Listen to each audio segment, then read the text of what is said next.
Praise the Lord. Dalaygon ang Diyos mga igsuon. Salamat ning orasa ning takna sa kabuntagon.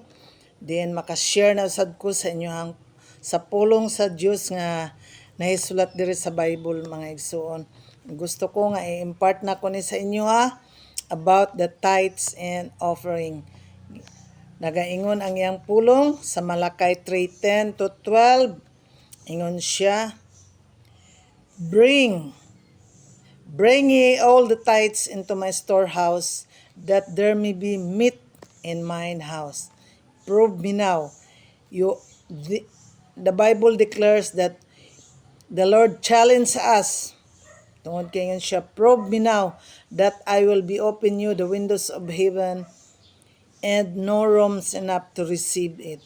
Mao nang naa mga igsuon.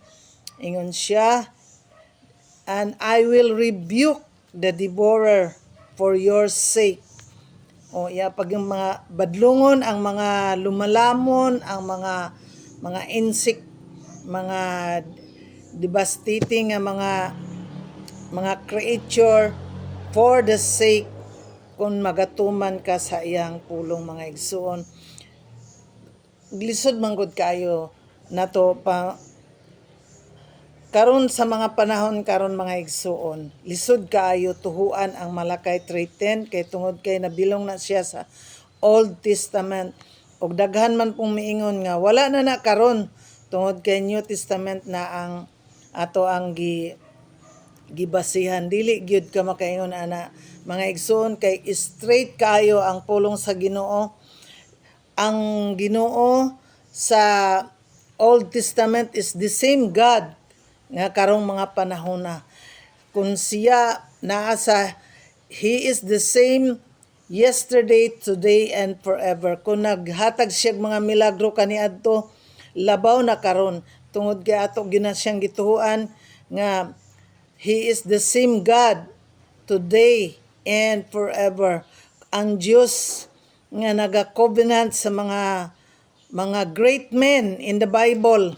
Okay, kung nagtuo man kaning Biblia mga igsuon, sila ang gi-covenant sa Dios kaniadto para ilabi na sa mga Israelites, si Moses man to mga igsuon, og daghan pa silang Abraham, Noah, Isaac, Jacob, daghan kayong great men sa Bible mga igsuon nga gimilagruhan o gisugo usab sa Dios para mopalapnag sa iyang mensahe.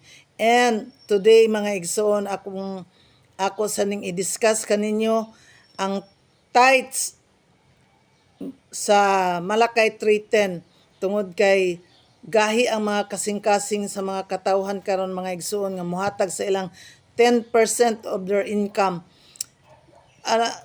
Mga igsoon, murag sakit na kayo sa ilahan ng 10%, pero kung imo lang nang i-follow mga igsuon, imuha lang nang yes Lord lang ka sa iyahang pulong, wala gyud makulang kanimo. Ingon siya, it will be measured to you again.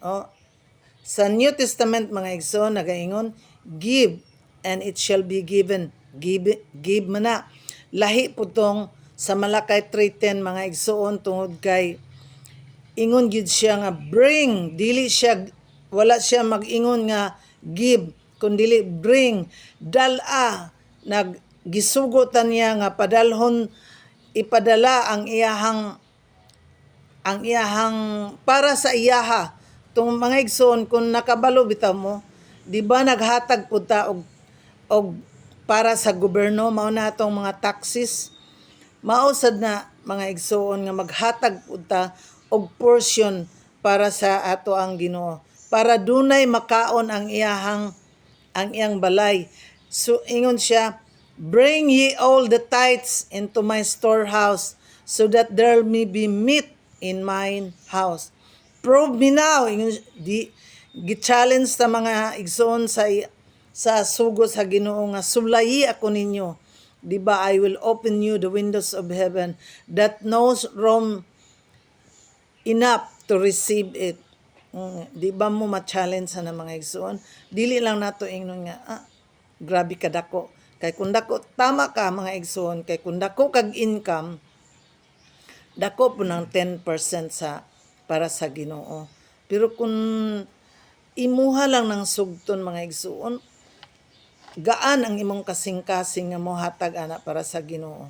So why not give the 10% to the Lord mga igsoon, tungod kay dili na siya ingon iya ana pareha sa 7 days a week ga pangayo ang Ginoo ana og isa ka adlaw nga para iyaha. So dili na to naihikaw mga igsoon.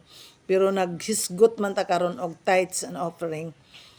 Ang ako alang i-emphasize ani mga igsoon nga konsulayan nimo, di ba? I will pour out blessing even o kadtong mga nanggidaot, iyang i-rebuke ang devourer for your sake, kanang mga kaguol nimo, kay giving brings a release man mga igsoon. So kanang mga tanan nimong gibati kaluyahon, kundo naman kay mga sakit sa dughan or unhappiness, mga disease,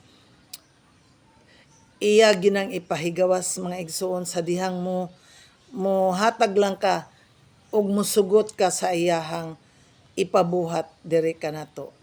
Min mga igsoon, taas man gyud ni kay naa pa man gyud ang New Testament mga igsoon akong basahon, nagaingon diri kay mao man na inyohang gikuan karon ang 2 Corinthians 4 magamit tag mga antipara mga igsoon, ingon siya 2 Corinthians 9 verses 9 chapter 9 verse 7 nagaingon, every man according as he purposeth in his heart, let him give, not of grudgingly but of necessity, for God loveth a cheerful giver. Mao na mga igsoon, mao na nga karon ang gi-emphasize mangud karon mga igsoon nga muhatag ka according to your heart. Okay man na naman ni sa New Testament gini mga igsoon, pero kadtong Malakay 3:10 to 12 mga igsoon, gi-emphasize to siya nga that is 10% of your income belongs to the Lord. So wala tay ikakulipas na mga igsuon tungod kay iya gina para sa Ginoo. Amen. O mao lang na ako nang ipiyal kaninyo ang tanan tungod kay mauni nagdala og katumanan. Dalaygon ang Dios sa iyang mga pulong, and to God be all the glory.